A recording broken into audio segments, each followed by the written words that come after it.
నమస్కారం. జై తెలుగు తల్లి టీవీ వీక్షకులకు స్వాగతం. దయచేసి జై తెలుగు తల్లి టీవీని సబ్స్క్రైబ్, లైక్, షేర్, కామెంట్ చేయండి. ఆండాళ్ తిరువడిగళే శరణం. ఈరోజు మనం 18వ పాసురం పారాయణ చేసుకొని అర్థ విశేషాలు తెలుసుకుందాం. உந்து மதகளித்தன் ஓடாத தோள்வலியன் நந்தகோபாலன் மருமகளே நப்பின்னாய் கந்தம் கமலம் குழலி கடை திறவாய் வந்தைகும் கோழி எழுத்தனகான் மாதவி பந்தல் மேல் பல்கால் குயிலினங்கள் கூவினகான் பந்தார் விரலி உன்மைத்துனன் பேர்பாடா செந்தாமரைக்கையால் சீரார் வளையொலிப்பா வந்து திரவாய் மகிழுந்து ஏலோ రెంబావాయ్. నిన్నటి పాసురంలో బలరామదేవుణ్ణి లేపుకున్నాం. బలరామదేవుణ్ణి లేపిన తర్వాత ఆ పక్కన శ్రీకృష్ణుడు వారు ఉన్నారు. ఆ పాదం ఆయనది, ఒక చిన్న పాదము. మరి ఇంకో పాదం బంగారు కడియం పెట్టి ఉంది కదా, ఆ పాదం బలరాముడిది అనుకున్నారు వీళ్ళు. కానీ కాదు, బలరాముడు ఏం చెప్పాడంటే, ఇక్కడ లేడు శ్రీకృష్ణుడు, నీలాదేవి మందిరంలో ఉన్నాడు, వెళ్ళి అక్కడికి వెళ్ళి అమ్మని ముందు ప్రార్థించండి, తర్వాత మీకు ఆవిడ అనుగ్రహాన్ని ఇస్తుంది, భగవంతుడిని చూపిస్తుంది అని కూడా చెప్పారు. అప్పుడు వీళ్ళు నీలాదేవి మందిరానికి వచ్చారనమాట. ఈ నీలాదేవిని వీళ్ళు ప్రార్థిస్తున్నారు. సరే, ఓ నందగోపాలుని యొక్క కోడలా, ఓ నీలాదేవి సౌందర్యవంతురాలా, నిద్రలేవమ్మా అనేసి. ఎంతో భుజబలం కలిగినటువంటి నందగోపుడు ఆయన ఏనుగులతో పోరాడి ఏనుగుల యొక్క మదాన్ని అణిచేటటువంటి వాడు. అలా ఆయనకు పేరెందుకు వచ్చింది అంటే, శ్రీకృష్ణుడు కంసుడి దగ్గరికి మధురకు వచ్చినప్పుడు కువలయాపీడము అనేటటువంటి ఏనుగుని సంహరించాడు. అది పెద్ద యుద్ధ ఏనుగు, అంటే యుద్ధాల్లోకి పంపించేటటువంటి ఏనుగు. ఏనుగుల్లో కొన్ని ఏనుగులు అంటే సాత్వికంగా మామూలుగా మహారాజుల్ని మోస్తూనో అలా ఉండే అంబారి ఏనుగులు కొన్ని ఉంటాయి. కానీ యుద్ధ ఏనుగులు చాలా మదంతో బలంతో ఉంటాయి అన్నమాట. ఆ యుద్ధ ఏనుగులు అవతలి వాళ్ళకి అవకాశం ఇవ్వవు. కాలితో తొక్కి పారేసి, తొండంతో విసిరి పారేసి చంపేస్తాయి. అంత ప్రమాదకరమైనవి. అటువంటి ఏనుగుని మన శ్రీకృష్ణుడు వారు ఒక్క దెబ్బతో సంహరించేశాడు. సంహరిస్తే అందరూ అనుకున్నారు, ఓహో, వీళ్ళ నాన్నగారు అయినటువంటి నందగోపుడు ఏనుగులతో పోరాడి ఆయన వాటి మదాన్ని అణుస్తూ ఉంటాడు కదా, అలా వీళ్ళ నాన్నగారు అంత శౌర్య పరాక్రమవంతుడు కాబట్టి ఈ పిల్లవాడికి కూడా అంత శౌర్య పరాక్రమం వచ్చింది అనేసి. కంసుడికి నందగోపుడు అంటే భయం. చూడండి, ఎంతమంది రాక్షసులను పంపించాడు కంసుడు, ఎక్కడికి, నందవ్రజంలోకి పంపించాడు. కానీ తను మాత్రం యమున దాటి రాలేదు. ఎందుకంటే నందగోపుడి చేతిలో బల్యం ఉంటుంది, వేలాయుధం ఉంటుంది. ఆ వేలాయుధం అంటే కంసుడికి భయం అన్నమాట. వేలాయుధం అంటే ఏంటంటే ఆచారుని ఉపదేశం. మనకి మదంతో ఉన్నటువంటి అహంకారం, కంసుడు అంటే అహంకారం.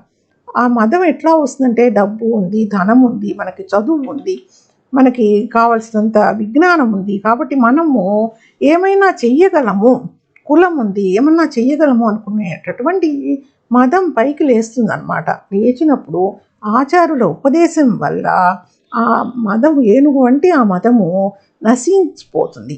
ఇది ఈ అర్థం అన్నమాట. ఇలా నందగోపుడి యొక్క భుజబలాన్ని వీళ్ళు కీర్తించి ఆయన కోడలా అంటున్నారు. అంటుంటే ఆవిడ అనుకుంది, ఊరిండా ఆయన కోడలు ఉన్నారులే అనుకుంది ఆవిడ. అంటే ఏంటంటే, ఈయనకి శ్రీకృష్ణుల వారికి అష్టభార్యలు ఉన్నారు, తర్వాత 16,000 మంది గోపికలు ఉన్నారు, అందరూ కోడలే. వీళ్ళు అన్నారు, కాదమ్మా కాదు, నీలాదేవి అని పేరు పెట్టి పిలుస్తున్నారు, అందమైన దానా అని పేరు పెట్టి పిలుస్తున్నారు, అందమైన కేశ సంపద ఉన్నటువంటి దానా అని చెప్పేసి. ఎంతో సౌందర్యవంతమైన కేశ సంపద అంటే స్వామిని పరవశింపజేసి మోహింపజేసేటటువంటి కేశ సంపద ఉన్నటువంటి తల్లి అన్నమాట ఆవిడ. అటువంటి కేశ సంపద, ఆ కేశ సంపదలో ఆమె చక్కటి పరిమళాలు వెదజల్లుతూ ఉంటుంది. ఆ పరిమళాలు ఏంటి అంటే స్వామి సుగంధమే వెదజల్లుతూ ఉంటుంది ఆవిడ. తర్వాత మేనమామ కూతురా అని కూడా పిలిచారు. ఈ నీలాదేవి యశోద యొక్క అన్న కూతురు, వరస అయింది. శ్రీకృష్ణుని పెళ్లి చేసుకోవడానికి కుదిరిన సంబంధమే. అయితే ఆయన కుంభుడు అనే పేరున్నటువంటి గొప్ప ఆవుల మందలు అన్నీ ఉన్నటువంటి వాడు. ఆయనకు కూడా చాలా ఆవులు ఉన్నాయి. వీళ్ళందరూ గోపాలకులు కదా, నందగోపుడు వీళ్ళందరూ గోపాలకులు. ఆయన దగ్గర ఎద్దులు కూడా ఉన్నాయి. ఎద్దులు, ఆవులు ఎన్నో ఉంటాయి కదా, ఉన్నాయి. ఆయన దగ్గర 7 వృషభములు ఉన్నాయి. వృషభాలు అంటే ఎద్దులు, ఆబోతులు పెద్దవి అనమాట. అవి ఒక పట్టాన ఎవరికి లొంగవు.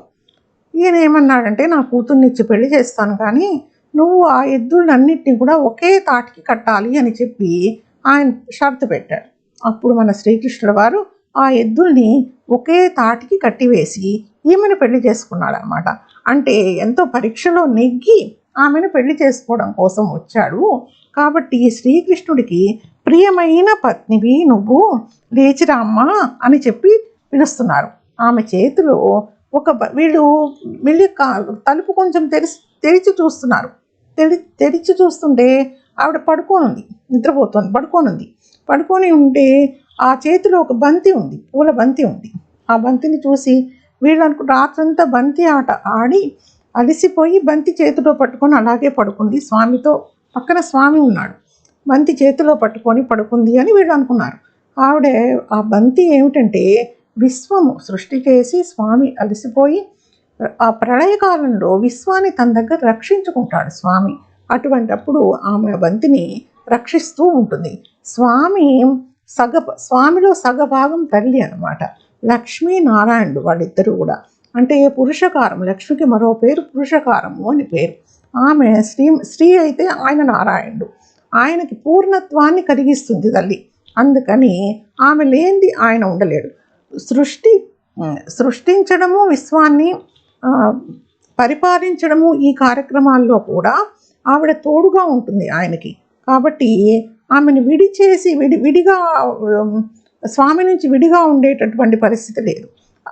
ఇది వీళ్ళు ఇట్లా పిలుస్తున్నారనమాట, ఆవిడని పిలుస్తున్నారనమాట తల్లి. ఆమె చేతులు కూడా, బంతి పట్టుకున్న చేతులు కూడా చాలా మంచిగా అందంగా గుండ్రంగా ఉండి చాలా సుకుమారంగా ఉన్నాయన్నమాట. ఆ చేతుల సౌందర్యాన్ని కూడా వీళ్ళు కీర్తిస్తున్నారు. తర్వాత వీళ్ళు అన్నారు, తల్లి నువ్వు లేచిరామ్మా, కోళ్ళు కూస్తున్నాయి, పొద్దున్నే కోళ్ళు కూస్తున్నాయి.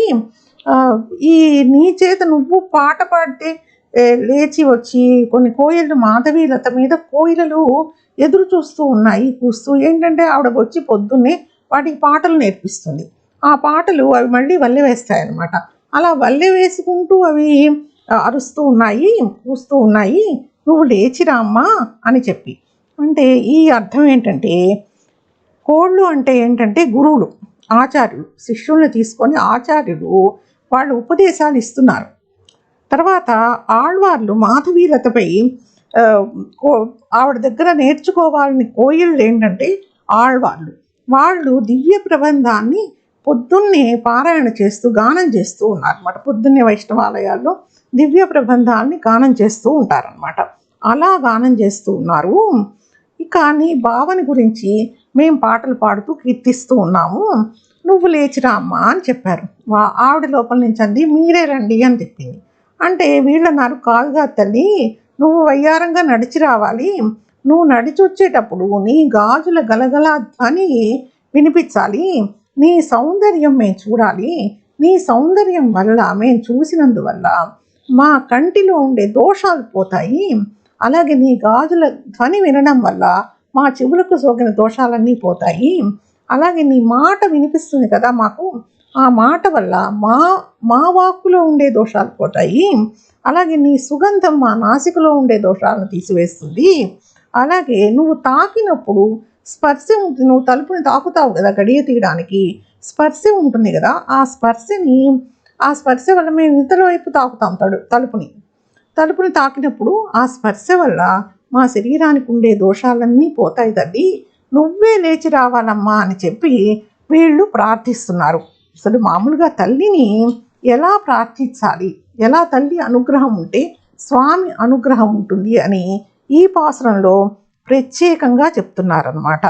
పూర్వము త్రేతాయుగంలో లంకలో తల్లి సీతాదేవిని వెతకడానికి హనుమంతుడి వారు బయలుదేరారు. సంపాతి ఏం చెప్పాడంటే సీతాదేవి అక్కడ ఉంది అని చెప్పాడు, లంకలో ఉంది అని చెప్పాడు సంపాతి వీళ్ళకి సముద్రం ఒడ్డున.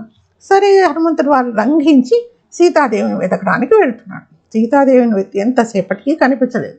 సీతాదేవి ఎంత వెతికినా కనిపించలేదు. అప్పుడు ఆయన ఒక చోట ప్రశాంతంగా కూర్చొని అప్పుడు సీతాదేవిని ఆయన ప్రార్థించాడు.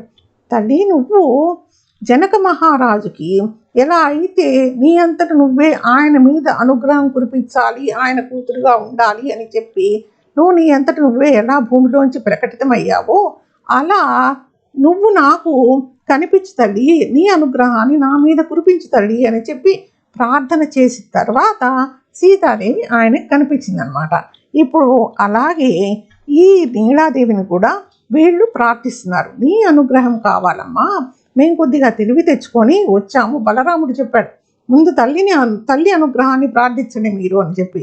కాబట్టి మాకు కొంచెం తెలివి వచ్చింది, ఇప్పుడు తెలివి తెచ్చుకొని మేము నీ దగ్గరికి వచ్చాము అని చెప్పి ప్రార్థిస్తున్నారు. ఈ పాసురం విశేషం ఏమిటంటే, ఎవరైనా ధనము లేక డబ్బు సంబంధమైన ఇబ్బందుల్లో ఉండేవాళ్ళు ఈ పాసురాన్ని పదే పదే పారాయణ చేసుకోవడం వల్ల ఆ కష్టాలు వాళ్ళకి తొలగిపోతాయి. ఈరోజు ఈ పాసురం విశేషార్థం తెలుసుకున్నాం కదా. రేపు 19వ పాసురానికి వెళ్ళి తల్లితో పాటు పారాయణ చేసుకొని విశేషార్థాలు తెలుసుకుందాం. ఆండాళ్ తిరువడిగళే శరణం. నమస్కారం. జై తెలుగు తల్లి టీవీ వీక్షకులకు స్వాగతం. దయచేసి జై తెలుగు తల్లి టీవీని సబ్స్క్రైబ్, లైక్, షేర్, కామెంట్ చేయండి.